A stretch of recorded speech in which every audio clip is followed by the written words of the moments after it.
Okay, so uh, we have now the new topic, that is projection of solids. So I'll write here solids.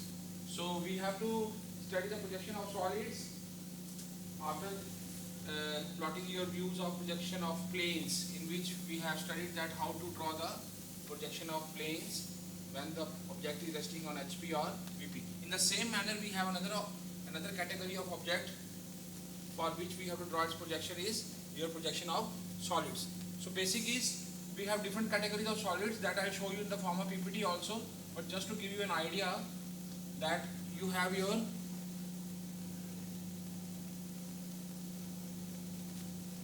pyramid, you have your prism, you have your cone, and you have your cylinder. So these are the basic categories of your solids: prism, cone, pyramid and cylinder.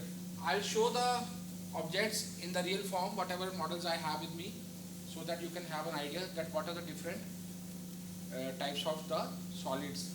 Now in case of your planes, we have studied that you have certain thickness like your laminar sheet, maybe pentagonal sheet, hexagonal sheet, you have your triangular sheet, then you have your circle or semicircular sheet or disc, what you call.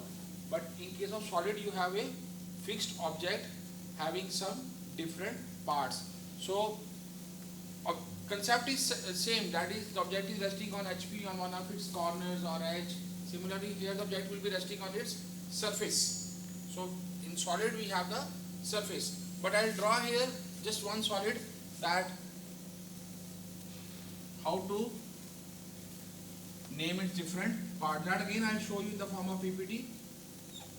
So this part is known as your apex. This is edge. This is again edge. This is your base. And now we have something known as the axis, that is the line which divides the solid into two equal halves, so that when we split it, it is something like this. So this is your axis. So this is basically the object is your pyramid. Similarly, we have another category of object, that is your prism. In prism, the front view will be different. In case of your pyramid, you have your front view as your triangle. So front view will be in the form of a triangle. When we talk about prism, prism will be something like this. It will be in the form of a rectangle, or say, let us say,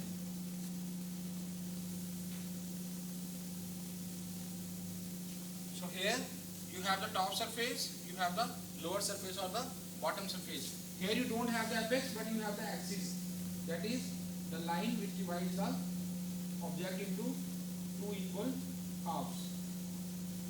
So you have the axis, and this is top surface, and this is lower or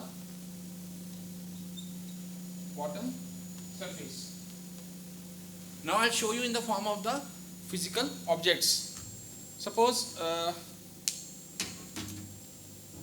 let us take the case of your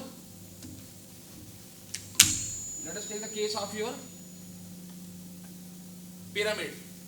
So pyramid is something like that. It has a triangular front view.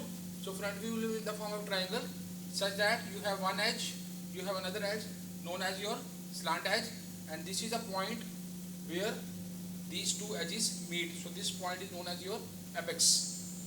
If I draw like this, so this is your apex. This point is your apex. This point is apex. So this is one side, this is another side, this is the base. Now depending upon the type of base, you have the pyramid. Suppose you have the square base here, so it will be a square pyramid. If I have a triangular base, we will have a triangular pyramid. If I have a pentagonal base, I have a pentagonal pyramid. If I have the hexagonal base, I have the hexagonal pyramid. So the main thing in pyramid is that you have the front view. So front view will always be in the form of a triangle. So it is something like this. It has an axis. So the most important thing to note in the case of pyramid, any pyramid is it has an apex. Yes, this point. Then axis with the line which divides this pyramid into two equal halves. So starting from this top point, that is apex, to the center of the base, this line is known as your axis. So axis will always be drawn like this: dash dot, dash dot, dash dot, dash dot, dash dot. Now coming to the another category of the, and this is the base. So base is here, in case here we have the square base. You can have any base. But if the base is circle, then it will be called cone. So cone is something like this.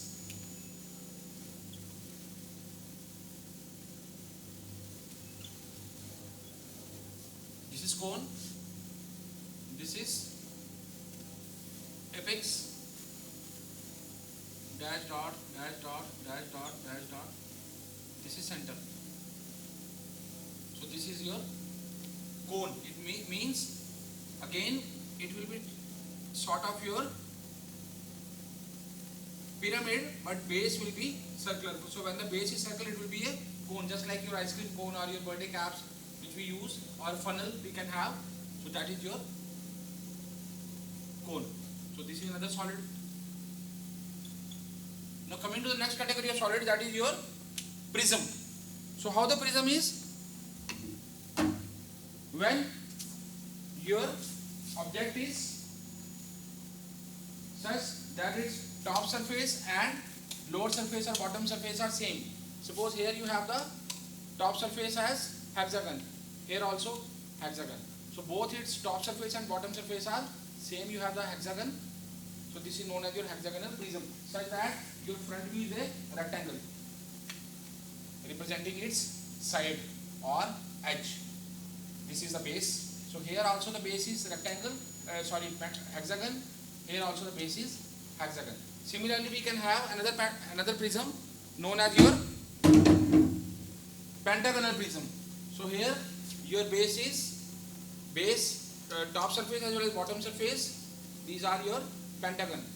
1, 2, 3, 4 and 5. 5-sided figure, pentagon. Here also 1, 2, 3, 4, 5. Now naming of object, you can name in any manner. Suppose top surface is A, B, C, D, E. Bottom will be 1, 2, 3, 4, 5. If it is pentagonal prism. If it is hexagonal prism, A, B, C, D, F is top and 1, 2, 3, 4, 5, 6 is the bottom. If it is triangular prism, 1, 2, 3 or a ABC. So pentagon, this prism also you can have pentagon, triangle, square, hexagonal. But when the top surface and the bottom surface is circle, then we term it as your cylinder. So cylinder is something like this.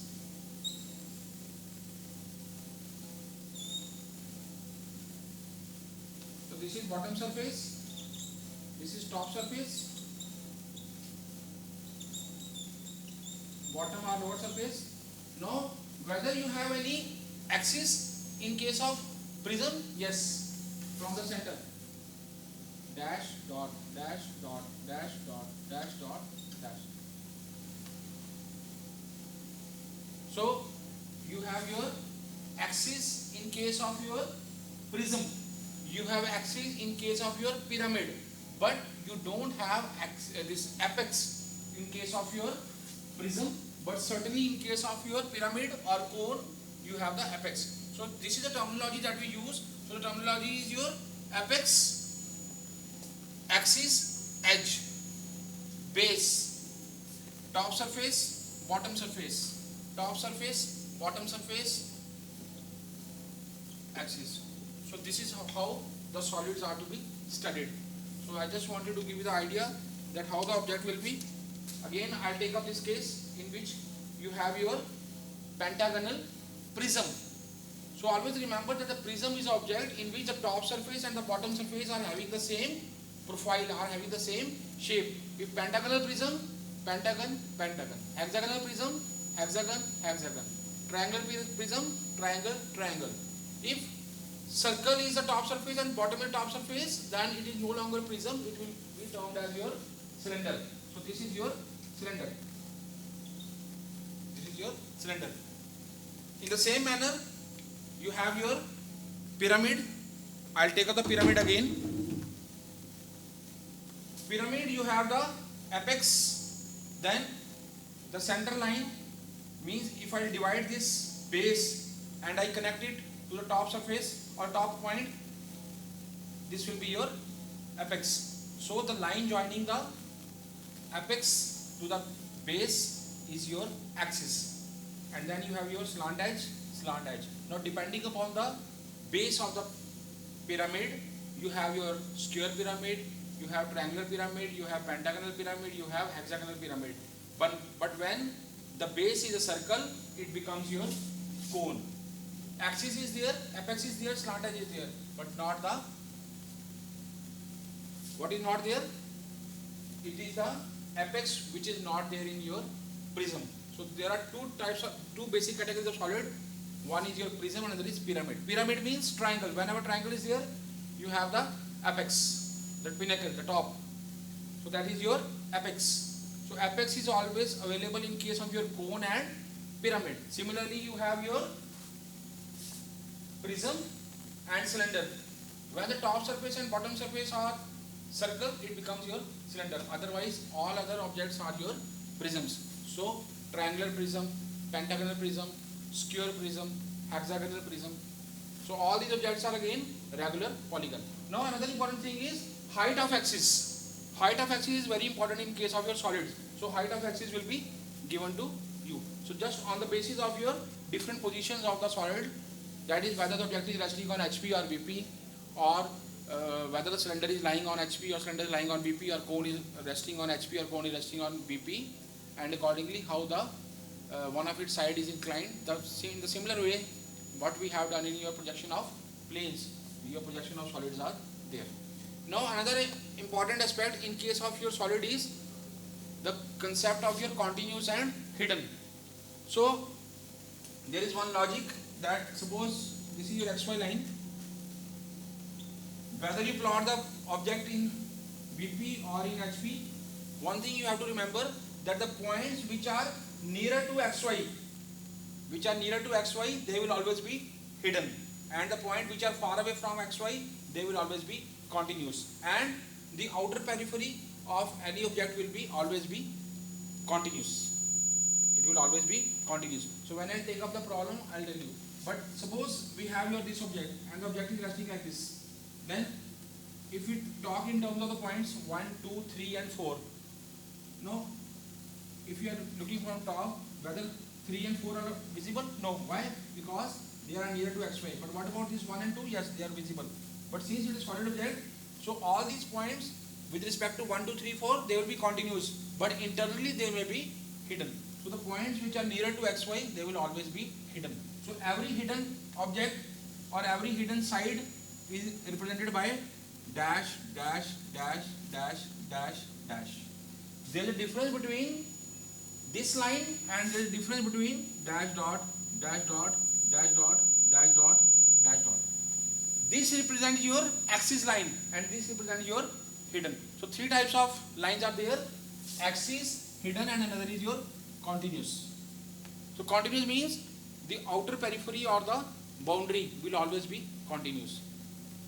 So these are the things which we have to remember in case of your projection of solids. Problems I'll take up as and when we discuss the cases. So I stop here with this basic introduction. Thank you.